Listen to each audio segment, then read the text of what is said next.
แล้วก็ให้ด้วยความเมตตาให้ด้วยความอยากช่วยเหลือเนาะก็คือสาวผู้ไทยก็ดีใจตื่นตันใจหลายเนาะคือ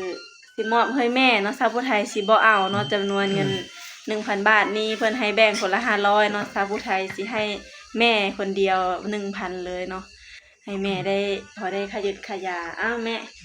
อันนี้สาธุอายุดีมีแหงแล้วความเจ็บมือไรใครมือมีแหละพระเจ้ามันเจ้าหยืนเจ้าผู้ช่วยก็ดีให้หายพญาติโลกขาหาเงินหาคำก็เพื่อมันได้ให้เบิ้งเขาช่วยแม่นี่แหละแม่นี่ไม่ได้พูงอย่าเบิ้งครับสบายดี สวัสดี FC ไทยลาวเด้อทุกคนทุกท่านแม่เบ่งแม่เบ่งก็เห็นนะแม่เบ่งมีอันสวัสดี FC ก่อนแม่เบ่งมีอันนี้สวัสดีสบายดีนะ FC ฟังไทยฟังลาวเด้อสาวผู้ไทยยินดีต้อนรับเข้าสู่ช่องแม่เลี้ยงเดี่ยว Channel เนาะสบายดีแม่สบายดีอีแม่กะนอนคักแต่แท้นอนแล้วมันเจ็บเป็นเพิ่มมื้อนี้น่ะบุงกระตายมันจักมันเป็นแนวเหลือแล้วน้ำกระตุนกระโตนี่มันเจ็บมันโฉอยู่นี่แล้วลูกกระยากนั่งกระยากนี่เห็ดแนวเหลือแล้วลูกไม่ได้นี่นั่งกินนอนใช้อยู่เห็นแนวเหลือจังสิดีมันปิ่นมันโปช่วยได้ได้เงินได้ขำก็ดีรู้มื้อนี้ก็เนาะเมื่อยมันเหมือนลายแหละแม่สาวผู้ไทยก็ไม่ค่อยอยู่ดีเนาะเจ็บโฉอยู่เดี๋ยวนี้เจ็บแข้งเจ็บขาแบบเป็นอันนึงเจ็บอันนึงแม่นี่ไม่ได้ค่อยอยู่ดีจะเป็นโรคประดมแสบนอนก็ไม่รับเด็กเลยจังสิดีลูกช่วยเป็นชาทุกมื้อนี้ก็เนาะคือได้เงินได้ขำก็ดีแม่นมื้อนี้สาวผู้ไทยก็สิได้มาถ่ายคลิปเนาะกับแม่แล้วก็พอดีมีผู้ใหญ่ใจดีใจบุญเนาะทางฝั่งไทยทางประเทศไทยเนาะ FC คนไทยเนาะสาธุเพิ่นมาช่วยก็ดีเอาเงินหาขำก็มันได้มันมีพอดีเพิ่นก็เป็นผู้ว่าแล้วก็เพิ่นก็เป็นผู้ที่มีพระคุณเนาะเพิ่นมีผู้ที่มีพระคุณต่อครอบครัวชาวผู้ไทยแล้วก็ต่อชาวผู้ไทยเนาะคือผู้ใหญ่ใจดีท่านนี้เพิ่นก็บ่ประสงค์ออกนามปานเลยเนาะเพิ่นก็ได้ช่วยตั้งแต่อีพ่อพ่อเข้าโรงหมอนะแม่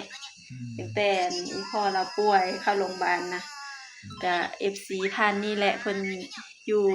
สมุทรปราการเพิ่นก็ช่วยค่ารักษาเด้ตอนที่พ่อเข้าโรงหมอหั่นอยู่สวรรค์นะกับเพิ่นก็ช่วยจนสุดความสามารถของเพิ่นเนาะคือแบบว่าบ่ได้รู้จักกันมาก่อนเนาะบ่เคยแบบเคยเห็นหน้าบ่เคยพูดจากันมาก่อนเนาะแต่ว่าเพิ่นได้เห็นคลิปสาวผู้ไทยเนาะได้เห็นชาวผู้ไทยถ่ายพ่อที่นอนป่วยลงเพิ่นก็มีเมตตาส่งค่ายึดค่ายาส่งเงินเฮาไปโรงพยาบาลก็ขอบคุณหลายๆเนาะจนพอสาวผู้ไทยเพิ่นก็เสียชีวิตเนาะเสียชีวิตก็สาธุแล้วแม่นช่วยก็ดีก็สาธุสาวผู้ไทยก็ดีอกดีใจเนาะซาบซึ้งน้ำใจของเพิ่นหลายเนาะแม่ก็ดีอกดีใจแล้วลูกชอยนี่ก็ดีแม่นสาธุแล้วมื้อนี้เนาะเจ้าอยู่ดีมีแห่งนี่แล้วช่วยพ่อก็ได้หายปัญญาลูกขาได้แม่นี่ก็ดีทางทางสดซ้อยทางครอบครัวสาวผู้ไทยนี่เนาะเพิ่นก็เป็นผู้ที่มีพระคุณของสาวผู้ไทยทางครอบครัวสาวผู้ไทยอีกคนหนึ่งเลยเนาะและมื้อนี้เพิ่นก็ให้ของขวัญคุณยายเนาะให้ของขวัญแม่สาวผู้ไทยเนาะเพิ่นก็ให้ของขวัญก่อนปีใหม่เพิ่นว่าเนาะคือเพิ่นก็โอนเงินมาให้สาวผู้ไทยนี่ 1,000 บาทเนาะ 1,000 บาทเนาะ โอนให้ 1,000 บาท แล้วเพิ่นบอกว่าให้แม่สาวผู้ไทยน่ะก็500เนาะเพิ่นแบ่งกันให้สาวผู้ไทยก็500เนาะเพิ่นก็มีบ่มากบ่หลายแต่เพิ่นก็ให้ด้วยใจแล้วก็ให้ด้วยความเมตตาให้ด้วยความอยากช่วยเหลือเนาะก็คือสาวผู้ไทยก็ดีใจตื่นตันใจหลายเนาะคือสิมอบให้แม่เนาะสาวผู้ไทยสิบ่เอาเนาะจำนวนเงิน 1,000 บาทนี้เพิ่นให้แบ่งคนละ500เนาะสาวผู้ไทยสิให้แม่คนเดียว 1,000 เลยเนาะให้แม่ได้พอได้ขยุดขยาอ้าวแม่ อันนี้ สาธุอายุดีมีแหงแล้วความเจ็บมือไรใครมือมีแหละพระเจ้ามันเจ้าหยืนเจ้าผู้ช่วยก็ดี ให้หายพญาติโรคขาหาเงินหาคำก็เพื่อมันได้ให้เบิ้งเขาช่วยแม่นี่แหละแม่นี่ไม่ได้ผู้เนี่ยเบิ้งผู้แยงได้แต่ผู้เดียวนี่แล้วเบิ้งคอยก็ดี สิไปกรุงเทพก็ ไปเชิญก็ไปไม่ได้ขาใช่แม่นี่ เป็น เฮือนชานก็ไม่ได้แล้วไม่ได้โทรไม่ได้พอเด้ออยู่ในเหินนี่ได้แต่ลูกนี่เลี้ยงล้านน้อยนี่แล้วเบิ่งนี่ ลาน้อยกัน นี่อยู่นี่แล้วล้านก็ดี แม่น อืม ขอบคุณหลายๆเนาะ ขอบคุณเจ้าหลายๆ ท แล้วเจ้าผู้ ำธุรกิจ ผู้ใหญ่ ก็เขาให้เจริญรุ่งเรืองเนาะมีกำไร จะ ห ได้ ล เจ้ามี าย กว่าเก่าเด้อหาเงินหาขำนั่นก็ดี ๆขอให้เป็นเศรษฐีผู้ใจบุญใจงามเนาะ เอามาเบิ่งมาแหยงแม่อยู่นี่แล้วคันเป็นอันเลอะเฮอก็ได้เบิ่งไปนี่แล้วแล้วถูกแล้วนะพญาติโลขาคอยก็ได้ แม่น อืม FC ผู้มาหับสมให้กำลังใจก็ อืม อวยพรให้เพิ่นนำแน่ผู้เพิ่นทำมาหับสมคลิป ให้อยู่ดีมีแหงแล้ว เบิดทุ เจ้าก คน ก็ดี เนาะ หมดทุกคนแล้วมาเบิ่งมาแหยงก็ได้ ที่เข้ามารับชมคลิปเนาะ อืม ก็ขอ ให้ร่ำให้รวยเด้อ FC ที่ให้กำลังใจตลอดมา สี ก็ ก็ได้ บ่ทุกคนแหละ หมดทุกคนพวนนั่นแล้วเบิ่งแม่ไปนี่แล้วพอหมดบุญหมดทานนี่แล้วอ่ะสาธุ สาธุอ่ะสาวผู้ไทยก็ดีใจแล้วก็ขอบคุณจากใจจริงๆเนาะคือหาคำใดที่จะมา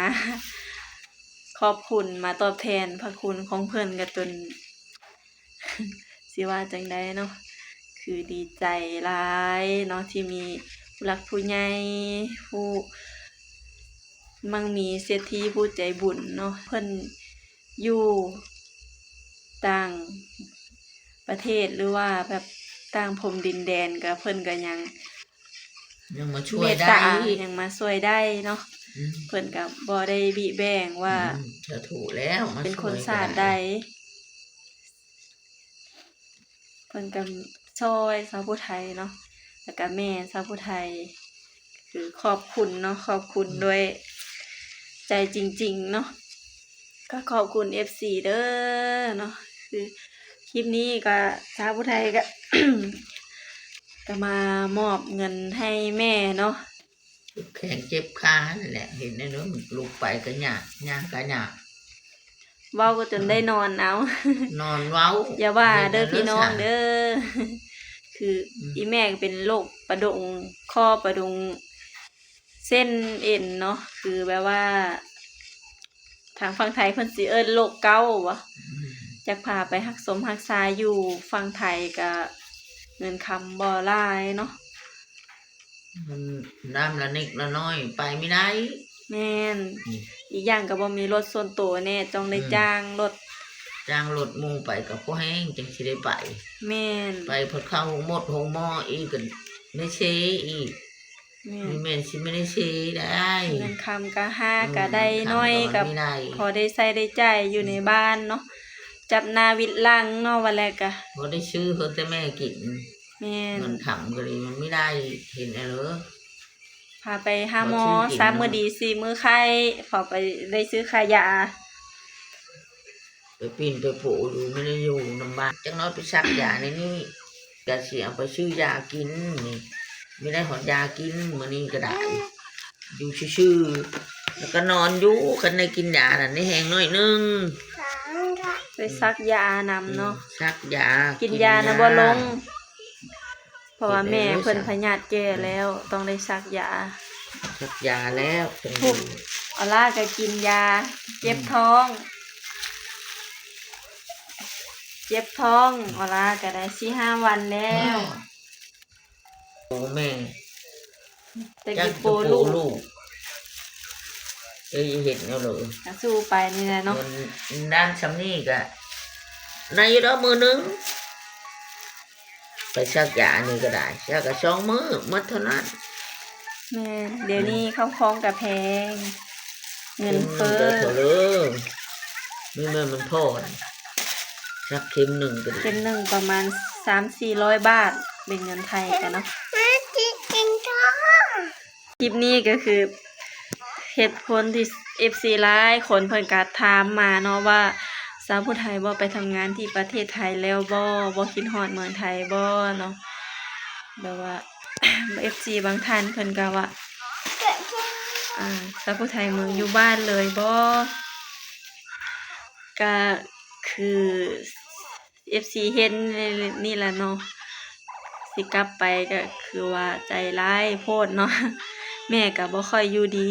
แม่ก็เจ็บแข้งเจ็บขาเนาะแบบเพิ่นเป็นโรคเกาต์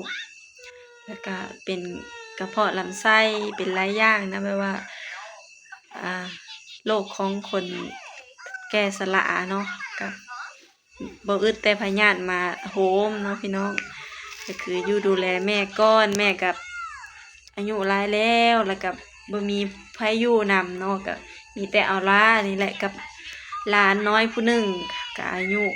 ประมาณ 8-9 ปีเนาะก็ยังบ่ทันรู้จักหยังเนาะคือชาวผู้ไทยแปลว่าอยู่นำแม่แล้วเนาะ FC บางคนเพิ่นก็ถามว่าอยู่นำแม่ก็เพิ่นจะเป็นแบบนี้บ่ไปหาเงินหาคำแต่สิเอาเงินอยู่ไสไปรักษาพาแม่ไปหาหมอเนาะมาทำงานจะมีเงินส่งให้แม่ก็แม่นความ FC อยู่เนาะแต่ว่ามีเงินส่งให้แม่อยู่เนาะแต่ชาวผู้ไทยก็ห่วงเนาะอยู่ค่ะไปหาเงินก็เป็นการดีเนาะถ้าว่าเฮาไปหาเงินก็ได้ส่งแม่ให้ไปหาหมอมีเงินค่ายาเนาะแต่ว่าห่วงเวลากลางคืนเวลาเพิ่นเจ็บเป็นกลางคืนดึกดื่นเนาะมีแต่หลานน้อยสิไปปลุกผู้ใดแหละเนาะแบบว่าชาวบ้านเขาเพิ่นก็นอนแล้วเนาะเวลาดึกดื่นทั้งคืนความเจ็บความเป็นบ่บอกบ่กล่าวเฮาได้ว่าเฮาสิเป็นยามใดเนาะอีกอย่างก็มีแต่ผู้หญิงอยู่ในเรือนเนาะชาวผู้ไทยก็เป็นห่วงเวลาเจ็บเป็นหาไผสิพาไปหาหมอเนาะผู้ใดสิมาเบิ่งมาแยงหาข้าวหาน้ำทำอาหารให้กินเนาะผู้ใดสิเบิ่งวัวควายไปเข้าเบิ่งหลายสิ่งหลายอย่างเนาะพี่น้องคือ มีแต่ชาวผู้ไทยนี่แหละอยู่ในเรือนนี่ก็เป็นผู้ใหญ่เป็นชาวครึ่งก็ว่าได้เนาะก็เลยเงินก็อยากได้แม่ก็อยากเบิ่งเนาะก็คืออยู่เบิ่งแยงแม่ก่อนเป็นกะเท่าแล้วก็ขอบคุณ FC เด้อที่เข้ามาให้กำลังใจชาวผู้ไทยเนาะขอบคุณหลายๆแล้วก็ขอบคุณ FC ผู้ใจบุญทุกๆคนที่สนับสนุนคอยซัพพอร์ตชาวผู้ไทยมาโดยตลอดเด้อและคลิปนี้ก็สิขอจบไว้เพียงเท่านี้เด้อจ้ะชาวผู้ไทยก็ขอบคุณหลายๆเนาะกับแม่ก็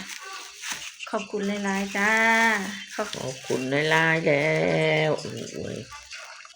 ดูดีไม่แห้งนี่แหละบ๊ายบาย บาย พบกันคลิปหน้าเด้อ